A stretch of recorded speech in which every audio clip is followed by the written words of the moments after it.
Scheduled caste category the Leiraba sing Chaokhat-Lamjel the Saruk Yaba Ngamnaba Akhannaba policy Puthokpa Chumle haina Manipur University Center for Study of Social Inclusion CSSI Associate Professor Thiyam Bharat na phongdorakli wafam ase Manipur University CSSI amasung Karang Island Development Organization kido anina silaga marginalized scheduled caste communities in Thanga village haina mingthon ba nomung oiba khana nenabagi thauram mahakna phongdokibane Karang the Puthokpa Thoram adu the Associate Professor Thiyam Bharat na hai Manipur da Leiraba missing ki chada mari de scheduled caste ke category da chale masige manung da chada ahum dasmik mari rom de lamdam asige yellow missing ne record ki matung ina maidingu pamhaibana panba matam kumja lising amaga chatret supna mapandage kumja lising amaga chatret nifumathoi faubada lamdam asige maidei sing Hindu lining the ontokhe Hindu lining the ontokpa yakhidaba kangpu aduna loi haina intolaga thamkhe Hariba loi sing ase India na ningkhat tamlo matungda scheduled caste status pk Manipur da Leiraba scheduled caste sing na hingliba punsi mahing ase mafam gi matung ina khenai adubu khwaidagi hena sothaba singe manungda karangi khunja sing so mane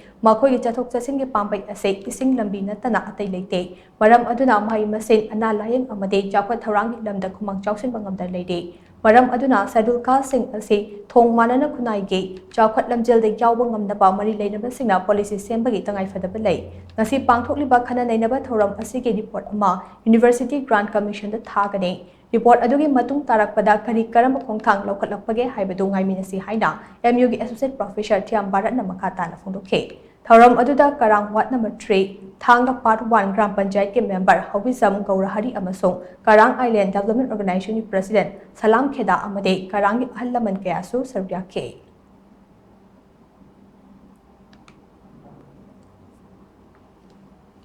Fighting hena sotoba scheduled caste ki marginalized community hebse thanga Karang da Leiraba hazing asina proof oi right are maramdi mafam masidais da Paidi Chong Teneriba Samashasi Lambini, Lambizi, Sing Lambidi Oiraga, Tamtoin Soto Sinyadaba, Ana Laengi, Weba, Ana Aruba, emergency case, Satok Sin Matamda, Higi, Kutang the Chatpa, Water Bay or Zatpa, though Hari Lambizi